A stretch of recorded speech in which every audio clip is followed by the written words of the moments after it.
ഏവർക്കും ഉബുണ്ടു ജാലകത്തിൻ്റെ മറ്റൊരു വീഡിയോയിലേക്ക് സ്വാഗതം. 8ാം ക്ലാസ്സിൻ്റെ ലിറ്റിൽ കൈറ്റ്സിലെ മലയാളം കമ്പ്യൂട്ടിങ്ങുമായി ബന്ധപ്പെട്ടുള്ള ഭാഗങ്ങളാണ് ഇവിടെ നമ്മൾ ചർച്ച ചെയ്യുന്നത്. കഥകളും കവിതകളും മാതൃഭാഷയിൽ ഡിജിറ്റൽ മാഗസിൻ പൂർത്തിയാക്കേണ്ട എന്നൊരു ചർച്ചയോട് കൂടിയിട്ടാണ് ഈ ഒരു ഭാഗം ആരംഭിക്കുന്നത്. നമുക്ക് മലയാളം ടൈപ്പിങ്ങുമായി ബന്ധപ്പെട്ടിട്ടുള്ള കാര്യങ്ങളാണ് ഈ ഒരു പാഠത്തിൽ ചർച്ച ചെയ്യുന്നത്. ഇവിടെ ഒരു സിംഹം എന്ന ഒരു മാഗസിൻ, അവിടെ നമുക്ക് ചിത്രം കാണാം, അതുപോലെ അവിടെ ഒരു ടെക്സ്റ്റ് നമുക്ക് കാണാം. അപ്പോൾ ഇത്തരത്തിലുള്ള ടെക്സ്റ്റുകളും മാഗസിനുകളെല്ലാം തന്നെ തയ്യാറാക്കുന്നത് ലിബ്രെ ഓഫീസ് റൈറ്റർ വഴി നമുക്ക് തയ്യാറാക്കാം. അതിൽ ടൈപ്പ് ചെയ്തുകൊണ്ട് തയ്യാറാക്കാം.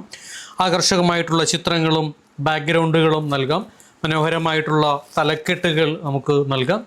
അപ്പോൾ ഇത്തരത്തിലുള്ള ഒരു പേജ് നമുക്ക് തയ്യാറാക്കുന്നതിന് വേണ്ടിയിട്ട് ലിബ്രെ ഓഫീസ് റൈറ്ററാണ് നമ്മൾ ആദ്യം ഓപ്പൺ ചെയ്യുന്നത്. അതിനുവേണ്ടി ഈ ഒരു 9 ഡോട്ട്സിൽ ക്ലിക്ക് ചെയ്തുകൊണ്ട് അല്ലെങ്കിൽ കീബോർഡിലുള്ള ഒരു വിൻ കീ പ്രസ് ചെയ്തുകൊണ്ട് നമുക്കത് ചെയ്യാം.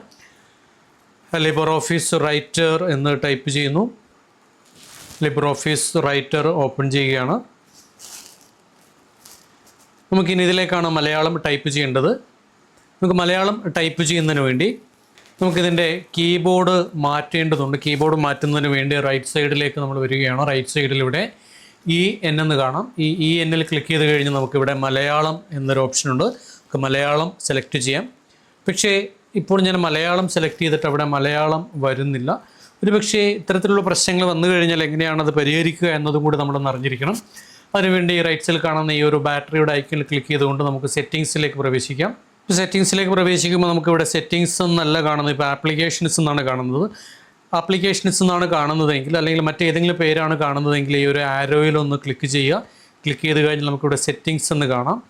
നേരത്തെ ആപ്ലിക്കേഷൻസിൻ്റെ ഉള്ളിലേക്ക് കയറിയിരുന്നുകൊണ്ടാണ് നമുക്കിവിടെ സെറ്റിങ്സ് എന്ന് കാണാൻ കഴിയാതിരുന്നത്. സെറ്റിങ്സ് എന്ന് കണ്ടില്ല എങ്കിൽ ഈ ആരോയിൽ ക്ലിക്ക് ചെയ്തുകൊണ്ട് സെറ്റിങ്സിലേക്ക് വരാം. അതിനുശേഷം ഇവിടെ നമുക്ക് കീബോർഡ് എന്നൊരു ഓപ്ഷനുണ്ട്. കീബോർഡിൽ ഇവിടെ use the same source for all Windows എന്നൊരു ഓപ്ഷനുണ്ട്. അതൊന്ന് ക്ലിക്ക് ചെയ്തുകൊണ്ട് ഇത് ക്ലോസ് ചെയ്ത് കഴിഞ്ഞാൽ നമുക്ക് ആ ഒരു പ്രശ്നം മാറും. നമുക്കിപ്പോൾ ആവശ്യാനുസരണം നമ്മുടെ ഈ ഒരു കീബോർഡ് നമുക്ക് മാറ്റിയെടുക്കാനായിട്ട് കഴിയുന്നതാണ്. എന്നിട്ടും ഈ പ്രശ്നം പരിഹരിക്കാൻ കഴിഞ്ഞില്ല എങ്കിൽ ഹോമിലേക്ക് വന്നു കഴിഞ്ഞാൽ ഹോമിൽ റീസെറ്റ് സെറ്റിങ്സ് എന്നൊരു ഫോൾഡറുണ്ട്. അതിൽ നമുക്കിവിടെ വേ ലാൻഡ് ടു XORG എന്നൊരു ഭാഗമുണ്ട്. ഇത് ഡബിൾ ക്ലിക്ക് ചെയ്തുകൊണ്ട് അതൊന്ന് റീസെറ്റ് ചെയ്ത് നമുക്കൊന്ന് റീസ്റ്റാർട്ട് ചെയ്ത് കഴിഞ്ഞാൽ ആ ഒരു പ്രശ്നം പരിഹരിക്കുന്നതാണ്. നമുക്ക് മലയാളം ടൈപ്പ് ചെയ്യുന്നതിന് വേണ്ടി കീബോർഡിലേക്കൊന്ന് വരാം. കീബോർഡിൻ്റെ ഒരു പ്രത്യേകത, ഇവിടെ പല നിറങ്ങൾ കാണിച്ചിട്ടുണ്ട്. 10 വിരലുകൾ ഉപയോഗിച്ചുകൊണ്ട് ടൈപ്പ് ചെയ്യുന്ന തരത്തിലാണ് ഈ ഒരു കീബോർഡ് നമ്മൾ പഠിക്കുന്നത്.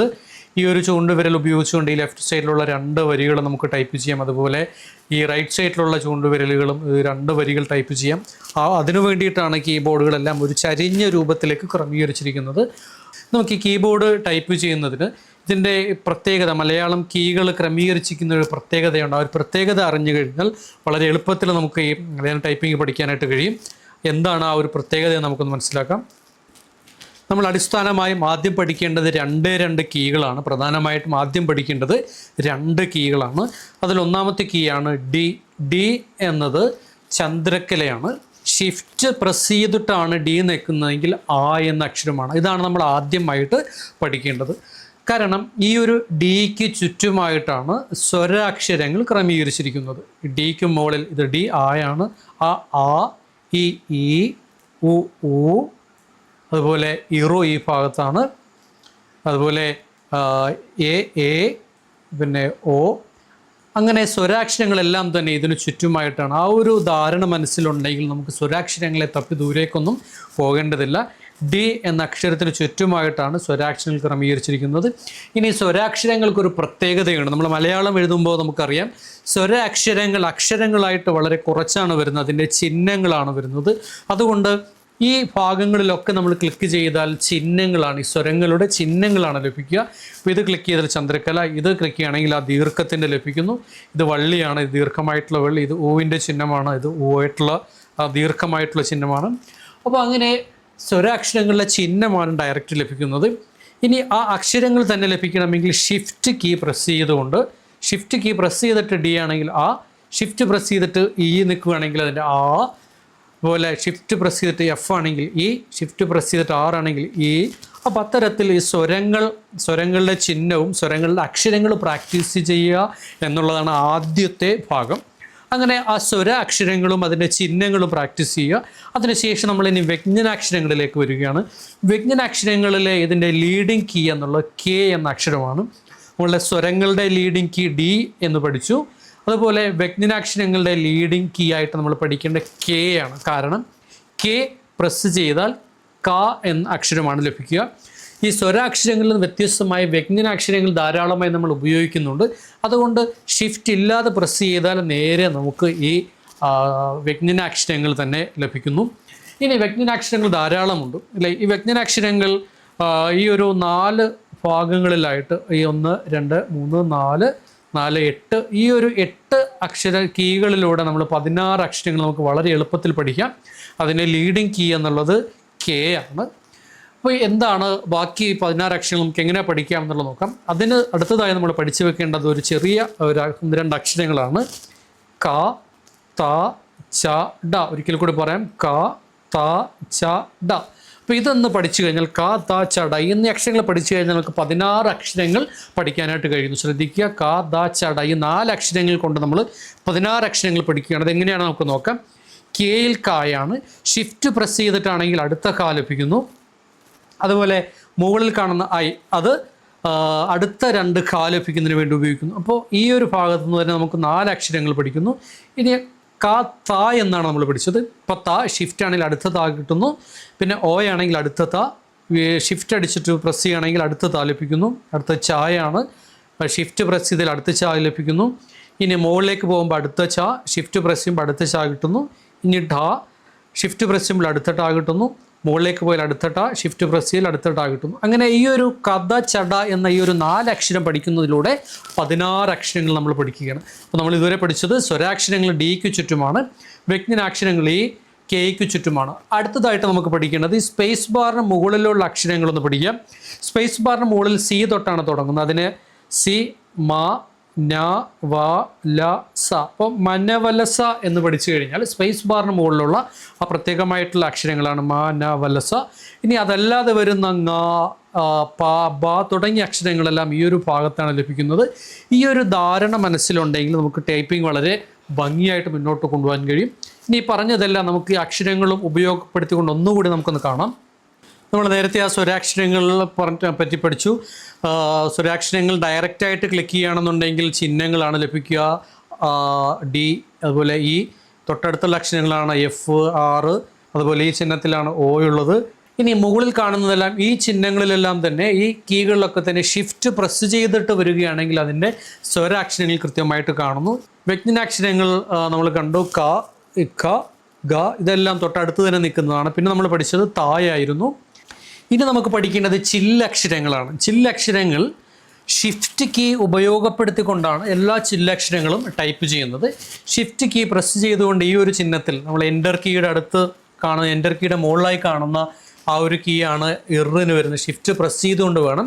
ഷിഫ്റ്റ് പ്രസ് ചെയ്തുകൊണ്ട് വി നക്കിയാൽ ഇൻ, ഷിഫ്റ്റ് പ്രസ് ചെയ്തുകൊണ്ട് 8 ആണെങ്കിൽ എള്ള് ലഭിക്കുന്നു. ഷിഫ്റ്റ് പ്രസ് ചെയ്തുകൊണ്ട് എക്സ് ആണ് എള്ള് ലഭിക്കുന്നു. ഷിഫ്റ്റ് പ്രസ് ചെയ്തുകൊണ്ട് ഈ ഗ്രേറ്റർ ദാൻ എന്നുള്ള ഒരു ചിഹ്നത്തിൽ പ്രസ് ചെയ്താൽ ഇല്ല് ലഭിക്കുന്നു. ഇങ്ങനെയാണ് ചില്ലക്ഷരങ്ങൾ നമുക്ക് ലഭിക്കുക.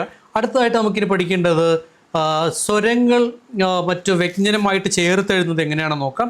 കെ പ്രസ് ചെയ്തതിന് ശേഷം ഇ പ്രസ് ചെയ്യുകയാണെങ്കിലാണ് ക എന്നുള്ളത് വരുന്നത്. അതുപോലെ തന്നെ കെ പ്രസ് ചെയ്തതിന് ശേഷം എയുടെ ചിഹ്നം പ്രസ് ചെയ്താൽ കെ എന്ന് ലഭിക്കുന്നു.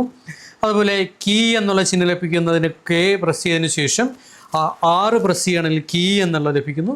അപ്പോൾ അങ്ങനെ ആ സ്വരാക്ഷരങ്ങൾ വ്യഞ്ജനാക്ഷരങ്ങൾ കൂടി ചേർന്ന് ഇതൊന്ന് പ്രാക്ടീസ് ചെയ്യുക. കെ പ്രസ് ചെയ്തതിന് ശേഷം ഡിക്ക് ചുറ്റുമുള്ള വിവിധ അക്ഷരങ്ങളൊന്ന് പ്രാക്ടീസ് ചെയ്ത് നോക്കുന്നതിലൂടെ ഈ വ്യഞ്ജനാക്ഷരത്തിലേക്ക് ഈ സ്വരങ്ങൾ ചേർന്ന് വരും നമുക്ക് പഠിക്കാനായിട്ട് കഴിയുന്നു. അടുത്തതായിട്ട് നമുക്ക് പഠിക്കേണ്ടത് കൂട്ടക്ഷരങ്ങൾ എങ്ങനെ ടൈപ്പ് ചെയ്യാം എന്നുള്ളതാണ്. അപ്പോൾ ഇള്ള എന്നൊരക്ഷരം നമ്മൾ ടൈപ്പ് ചെയ്യുന്നത് ള, ചന്ദ്രക്കല ഇട്ടതിന് ശേഷം ള. ഇങ്ങനെയാണ് കൂട്ടക്ഷരങ്ങൾ. അപ്പോൾ ഈ ഒരു ഡി എന്ന അക്ഷരത്തെ നമുക്ക് ജോയിനിങ് കീ ആയിട്ട് കൂടെ നമുക്ക് ഉപയോഗിക്കാം. അപ്പോൾ ഇത് നമുക്കൊന്ന് പ്രാക്ടീസ് ചെയ്ത് നോക്കാം. ള, ചന്ദ്രക്കല, ള പ്രസ് ചെയ്താൽ ഇള്ള എന്ന് വരുന്നു. അതുപോലെ ക പ്രസ് ചെയ്യുന്നതിന് കെ, ചന്ദ്രക്കല, ക. അങ്ങനെ നമുക്ക് വിവിധ അക്ഷരങ്ങൾ കൂട്ടക്ഷരങ്ങളായിട്ട് നമുക്ക് ചെയ്യാനായിട്ട് സാധിക്കുന്നു. ഇനി ഇങ്ക പ്രാക്ടീസ് ചെയ്യണമെങ്കിൽ ങ, ഷിഫ്റ്റ് യു ആണ് ങ, ചന്ദ്രക്കല, ക പ്രസ് ചെയ്താൽ ഇങ്ക വരുന്നു. ഇങ്ങനെ വിവിധ അക്ഷരങ്ങളെ നമുക്ക് കൂട്ടിച്ചേർക്കുന്നതിന് വേണ്ടിയിട്ടാണ് ഈ ഡി എന്ന ജോയിനിങ് കീ ഉപയോഗിക്കുന്നത്. അങ്ങനെ വിവിധ അക്ഷരങ്ങൾ നമുക്കിവിടെ കാണാം. പ, ചന്ദ്രക്കല ഇപ്പ, ണ, ചന്ദ്രക്കല ഡ ചേർത്താൽ ഇണ്ട വരുന്നു. പ പാ ചന്ദ്രക്കല രാ ആണെങ്കിൽ പ്ര, അതുപോലെ വിവിധ അക്ഷരങ്ങൾ നമുക്കിവിടെ കാണാം. അതുപോലെ ഇന്ത്യ, നാ ചന്ദ്രക്കലയ്ക്ക് ശേഷം റാ വരുമ്പോഴാണ് ഇന്ത്യ വരുന്നത്. മാ ചന്ദ്രക്കലയ്ക്ക് ശേഷം പ. ഈ ചന്ദ്രക്കല ഇട്ടതിന് ശേഷം ഷിഫ്റ്റ് പ്രസ് ചെയ്തുകൊണ്ട് ജെ പ്രസ് ചെയ്താൽ ഇന്ത്യ വരും. ഇനി മറ്റൊന്നാണ്, ചില സാഹചര്യങ്ങളിൽ നമുക്ക് ഈ അക്ഷരങ്ങൾ കൂടിച്ചേരാൻ പാടില്ല. ഈ സഹ്ല എന്നൊരു അക്ഷരം നമുക്കൊന്ന് പ്രാക്ടീസ് ചെയ്യാം. അതിനുശേഷം നമ്മൾ ലാ പ്രസ് ചെയ്യുന്നു, പക്ഷേ സഹ്ല എന്ന് വരുന്നില്ല, സഹ്ല എന്നാണ് വരുന്നത്. ഇത് പക്ഷേ ചില ഫോണ്ടുകളിൽ സഹ്ല എന്ന് തന്നെ സഹ്ല കൃത്യമായിട്ട് വരും. നമുക്ക് ഈ അനക് മലയാളം എന്നുള്ള ഫോണ്ടിലേക്ക് വരുമ്പോൾ കൃത്യമായിട്ട് അത് വരുന്നുണ്ട്. പക്ഷേ രചന ഫോണ്ട് എടുത്തു കഴിയുമ്പോൾ അങ്ങനെ വരുന്നില്ല. അപ്പോൾ ഇങ്ങനെ ഒരു പ്രശ്നം വരികയാണെങ്കിൽ അത് പരിഹരിക്കുന്നതിന് വേണ്ടി നമ്മൾ ഉപയോഗിക്കുന്നതാണ് നോട്ട് ജോയിനിങ് കീ. എൻ്റർ കീക്ക് മുകളിലായിട്ട് കാണുന്ന ഈ ചിഹ്നമാണ് നോട്ട് ജോയിനിങ് കീ. അപ്പോൾ ഹ ടൈപ്പ് ചെയ്തതിന് ശേഷം ആ നോട്ട് ജോയിനിങ് കീ ക്ലിക്ക് ചെയ്തതിന് ശേഷമാണ് ലാ പ്രസ് ചെയ്യുന്നതെങ്കിൽ അതങ്ങനെ കൂടിച്ചേരാതെ നിൽക്കുന്നുണ്ട്. അപ്പോൾ അതുകൊണ്ട് ഈ കീയെ നമ്മൾ നോട്ട് ജോയിനിങ് കീ എന്നാണ് വിളിക്കുന്നത്. അപ്പോൾ അങ്ങനെ കൂട്ടിച്ചേരാതിരിക്കുന്നതിനും വേണ്ടിയിട്ട് 2 കീകളുണ്ട്. ജോയിൻ ചെയ്യുന്നതിന് ഡി ആണ് ഉപയോഗിക്കുന്നത്, ജോയിൻ ചെയ്യാതിരിക്കുന്നതിന് വേണ്ടി ഉപയോഗിക്കുന്നതാണ് ഈ നോട്ട് ജോയിനിങ് കീ. ഇനി വിവിധ തരത്തിലുള്ള അക്ഷരങ്ങളെക്കുറിച്ച് നമ്മളിപ്പോൾ പറഞ്ഞു. നമുക്ക് ആവശ്യമുള്ള ഫോണ്ടുകൾ, വിവിധ തരത്തിലുള്ള ഫോണ്ടുകളെ നമുക്ക് മാറ്റിയെടുക്കാനായിട്ട് സാധിക്കുന്നു. ഇനി ടൈപ്പ് ചെയ്ത് തുടർന്ന് അടുത്തൊരു പേജിലേക്കാണ്. നമുക്ക് ഇതിന് ശേഷം ഒരു കവിതയാണ് ഇവിടം വരെ നമുക്ക് ടൈപ്പ് ചെയ്യാനുള്ളത്. ഇതിന് ശേഷമാണ് നമുക്ക് ടൈപ്പ് ചെയ്യേണ്ടതെങ്കിൽ ഇൻസേർട്ടിൽ പേജ് ബ്രേക്ക് എന്ന് കാണാം. ഇങ്ങനെ കൊടുത്തു കഴിഞ്ഞാൽ തൊട്ടടുത്ത പേജിലേക്ക് നമുക്ക് വരുന്നു. അപ്പോൾ ഇത്തരം പ്രവർത്തനങ്ങളാണ് ലിറ്റിൽ കൈറ്റ്സിൻ്റെ ഈ ഒരു പാഠഭാഗവുമായി ബന്ധപ്പെട്ട് പഠിക്കാനുള്ളത്. അതുപോലെ പ്രാക്ടീസ് ചെയ്യുന്നതിന് വേണ്ടിയിട്ട് മലയാളം കമ്പ്യൂട്ടിംഗ് എന്ന ഫോൾഡറിനുള്ളിൽ കവിതകൾ എന്നൊരു ഫോൾഡറിലെ ഫയൽ തുറന്ന് അതിലെ മാറ്റങ്ങൾ വരുത്താൻ, അതിന് ഫോണ്ടുകൾ ചേഞ്ച് ചെയ്യുന്നതിനൊക്കെ ആവശ്യപ്പെട്ടിട്ടുണ്ട്. തുടർ പ്രവർത്തനമായിട്ട് ലിറ്റിൽ കൈറ്റ്സിൻ്റെ ഡിജിറ്റൽ മാഗസിനിലേക്ക് വേണ്ട വിവിധ രചനകൾ ലിബ്രിയോഫീസ് റൈറ്ററിൽ ടൈപ്പ് ചെയ്ത് കമ്പ്യൂട്ടറിൽ സൂക്ഷിക്കുക എന്നുള്ളതാണ് തുടർ പ്രവർത്തനമായിട്ട് നിർദ്ദേശിക്കുന്നത്. ഇതുവരെ വീഡിയോ കണ്ട എല്ലാവർക്കും നന്ദി, നമസ്കാരം.